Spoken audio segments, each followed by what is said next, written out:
Hello, this is Dr. Grande. Today's question is, can I analyze the case of Diane Holik?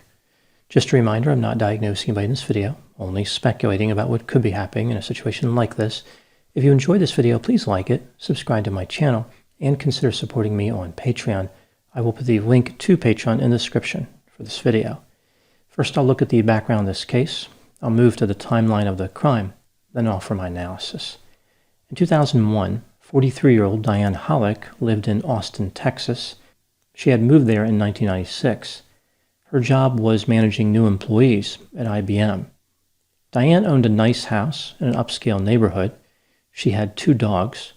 Her job required her to travel quite a bit. A friend of hers named Ray had keys to her house and would visit frequently to take care of various tasks, like caring for her dogs. They had met after she hired him to work at IBM. Ray was interested in Diane romantically, but she never reciprocated any of his feelings. He would buy her gifts, hoping that someday she would change her mind. Ray would later admit that he wanted to have sex with Diane, but she was not interested. Diane's friends thought that Ray was obsessive and strange. Diane did want a romantic relationship with someone, just not with Ray. She joined a dating service and found a man named Dennis, who was a business owner in Houston, Texas. Diane's friend suggested that Dennis was pushy, demanding, and argumentative. 2 months after meeting, Dennis proposed to Diane, and she accepted. He gave her an engagement ring that she wore all the time. It cost $17,500. Diane's intention was to sell her house in Austin and move to Houston, where she and Dennis were going to build a house. The couple argued about this move. Dennis did not want Diane to take her dogs and did not like her going out dancing with friends. To address the difficulties in the relationship, they entered into couples counseling. The engagement was called off, but Diane still intended to move to Houston to be with Dennis. Oddly, she also set up a date with another man. Diane hired a real estate agent who was a neighbor and listed her house for sale. She was trying to get $450,000 for the house. The housing market at that time in Austin, Texas was not good for sellers. Now moving to the timeline of the crime. On November 15, 2001, Diane was alone in her house when a man named Patrick Russo visited. Patrick told her that he was a cash buyer. He didn't have an appointment to see the house, but he was wondering if he could still take a tour. He said that he would be moving there with his wife, and he was checking the house out for her. That afternoon, it had been raining heavily. Patrick was wet. Diane allowed him to enter her house and gave him a towel, which he used to dry his hair. At some point, they went upstairs. Patrick attacked Diane and restrained her hands behind her back with zip ties or something like that. Sometime between 3 p.m. that day and 3 a.m. the next day, he strangled her. He took jewelry, including the engagement ring, off of her finger, cleaned the crime scene, and left undetected. The next day, November 16, Diane missed a conference call at 10 a.m. Several people tried to reach her unsuccessfully. One of them notified the police, who discovered Diane's body in an upstairs bedroom. The investigation revealed a number of items. There was no sign of forced entry. All the doors and windows were locked. There was no sign of a struggle. Diane's body was fully dressed. It looked like she had been staged near the bed. There was no sign of any type of an assault of a sexual nature. There were marks on her wrists, consistent with zip ties. Her engagement ring was missing along with other jewelry. A spare key for the front door was missing from its usual place on a doorknob on a first-floor door. The crime scene was thoroughly cleaned, so much so that Diane's fingerprints were missing from areas where the police should have found them. There was a green towel on a couch in the living room that had hair on it. The police interviewed Diane's boyfriend, Dennis, on November 16. He did not seem particularly concerned about her death. He noted some problems in the relationship. For example, Diane wanted him to be more of a handyman like her father. Dennis told the police that he spoke to Diane on November 15 at 2 p.m. She told him about a guy who was interested in looking at the house. Dennis said that maybe Diane's friend Ray was involved in her murder. He said that Ray had a habit of pursuing women who did not want him. The police interviewed Ray.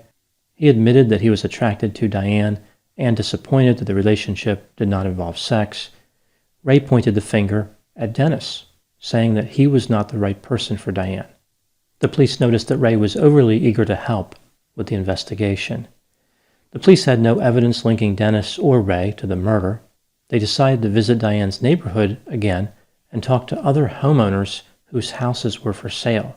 Several female homeowners reported being visited by a strange man. Later, it would be discovered that this was Patrick Russo, but at this point, nobody knew who it was. The man wanted to take an unscheduled tour in the middle of the day. He claimed he could pay for the house in cash. He supplied a variety of names to different people.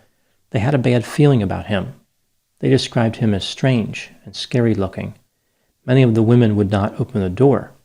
One woman who was a real estate agent and was selling her own house decided to let him in. Once he was inside, he asked her if she lived alone, and he wanted to see the upstairs bedrooms. The woman became concerned and asked him to leave. Before he left, she asked him for his name and phone number. The police investigated the name, and they tracked down the phone number, but it was clear that neither one was tied to the killer. The women who had been approached by the man helped the police create a sketch, which was featured on the local news. Many people called and reported seeing a man fitting this description trying to tour houses. One real estate agent named Tammy showed this man a house. He would not look at her, and he tried to get close to her a few times. She was thinking about how she could escape from him. Eventually, she was able to get him out of the house. Another woman, who was visited by the man just after her husband left for work, said that the man became angry when she would not let him into the house. She was concerned about his behavior, and because the same man had visited her house 6 months earlier, in May of 2001. The woman wrote down his license plate number. From this, the police were able to identify Patrick Russo as the man who was visiting these houses. The police interviewed him. He spoke candidly about his time in prison, admitting that he was guilty of the offense that put him there, namely choking a woman, but he denied ever visiting any houses to take a tour. He implied that he had found religion in prison and was no longer a threat to society. He was a music minister. He had changed. Another homeowner came forward and said that she had encountered a strange man who wanted to look at her house. She let him in. He asked questions about when her husband would be home and about the alarm system. At one point, the man's mannerisms changed drastically. He stopped talking, and he had a strange look in his eyes. The homeowner kept creating distance between herself and the man. Eventually, he left, but not before leaving a flyer behind in the house. The police were able to match the fingerprints on that flyer to Patrick Russo. They knew, at the very least, he was lying. Later, much more inculpatory evidence would be discovered. Patrick was arrested for the murder of Diane Holik. In February of 2004, he was convicted of capital murder and sentenced to life in prison. Now moving to my analysis. Was Patrick Russo actually guilty of murder? He maintains his innocence while in prison. Let's take a look at the factors both for and against the idea that he was guilty, starting with the inculpatory evidence. Data from Patrick's cell phone placed him near Diane's house on November 15. His DNA matched the hair found on the green towel and the DNA found on Diane's hand. He was identified by at least 5 women as the man who visited their houses wanting to take a tour. He used different names during those encounters. His fingerprint was on a flyer left at one of the houses. About 12 female real estate agents said they had been contacted by a man who most of them identified as Patrick Russo. They said that he told them he was a cash buyer, he insisted on seeing vacant houses only, and he wanted to meet the women at the houses. Many of the women were uncomfortable while showing him the houses. Patrick had just under $1,800 in the bank and owed almost $200,000 on the trailer where he lived with his second wife. There was no way he was going to pay cash for a home that cost several $100,000. Apparently, Patrick met his second wife when he was in prison for choking a woman.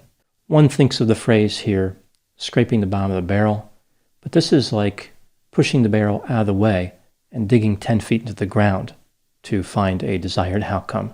Patrick was not a suitable mate by any definition, and it's hard to imagine why someone would think he was. Patrick lied about his alibi. He said he visited a radio station about playing his music, but they said he was never there.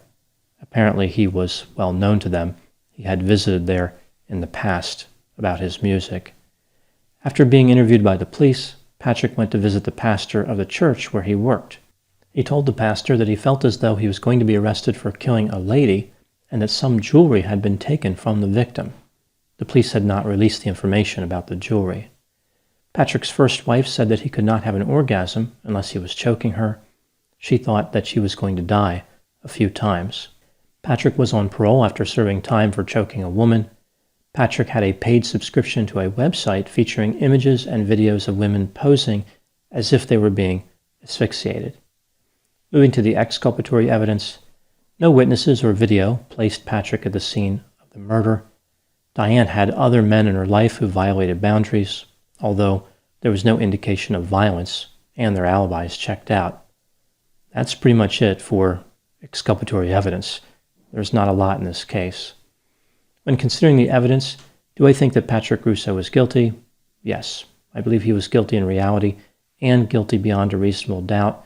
This is one of those few cases where the evidence could be characterized as overwhelming. I will now offer my thoughts on a few items that stood out to me in this case. Item number 1. Patrick Russo visited a number of women before committing homicide.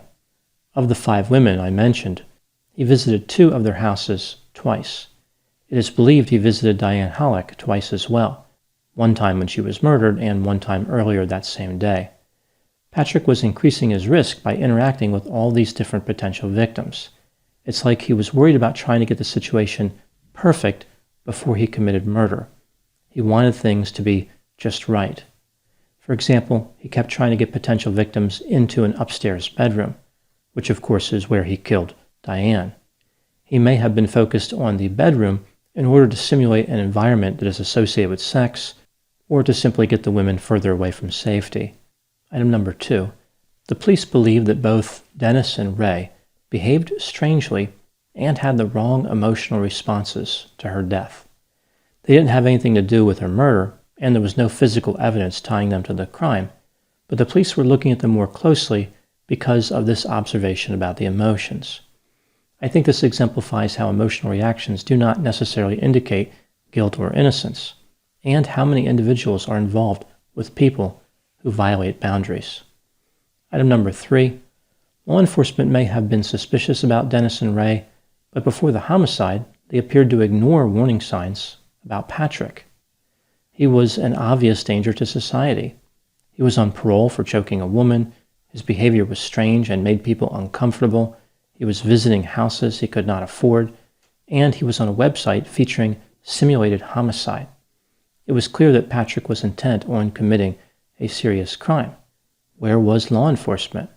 They often hold themselves out as experts on human behavior, including detecting incorrect emotional reactions, yet they could not spot Patrick when he was right in front of them. They were responsible for monitoring his behavior, but did not notice anything wrong. Item number 4. All of the women who reported interacting with Patrick became uncomfortable in his presence. They picked up on many different signs. For example, he showed up unannounced, claiming to be a cash buyer. He was sweating. He avoided eye contact. His hands were shaking. His mannerisms would suddenly change. He had a strange look in his eyes. He asked questions about if the women were alone, when their husbands or partners were returning, and about alarm systems. He always said the words "after you" and tried to get the women to walk in front of him. He rejected the idea of simply using a real estate agent when that was suggested, and he became angry when turned away from the house. The women he encountered knew that something was wrong. They didn't know he was a killer, but they knew that his behavior deviated from what was normal. This was enough for them to react defensively, which was a wise decision. Their intuition was superior to the intuition displayed by law enforcement in this case. This brings me to item number 5. Why didn't Diane react the same as the other women? Why did she invite Patrick into her home and go upstairs with him, assuming that she did both of these voluntarily? There is no way to know, but here's my theory. It involves a few different factors. When Patrick came to her house, he was soaking wet from being out in the rain. He may have seemed less threatening. For example, Diane would not have been able to see if he was sweating or not, and she would not have been focused on his shaking hands. Diane was accustomed to having men in her life who violated boundaries, so maybe Patrick's behavior did not seem out of the ordinary. Diane kept accepting gifts from Ray, even though she was not interested in him romantically. In addition, Diane had scheduled a date with a man on the night that she was killed, yet she continued to wear the engagement ring she received from Dennis. There is the sense that Diane felt confident about managing men who were demanding, controlling, and obsessive. It did not worry her. She may have trusted that the men would operate within limits, like they might be coercive, but they would not become violent. Diane may have disregarded some of the warning signs because she desperately wanted to sell her house. Now moving to my final thoughts.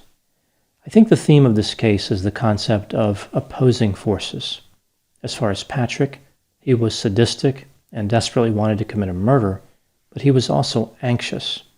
These two powerful forces pushed him in opposite directions, but ultimately the negative motivation was victorious. As far as Diane, she wanted to stay safe, but also wanted to sell her house.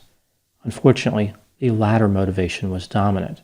The lesson learned in this case is how it is important to recognize and react appropriately to boundary violations. It is not wise to become comfortable with them or to develop unrealistic expectations about managing them. They don't usually predict somebody will commit murder, but they always point to a negative outcome of some type. Those are my thoughts in the case of Diane Holik. Please put any opinions and thoughts in the comment section. They always generate an interesting dialogue. As always, I hope you found my analysis of this topic to be informative. Thanks for watching.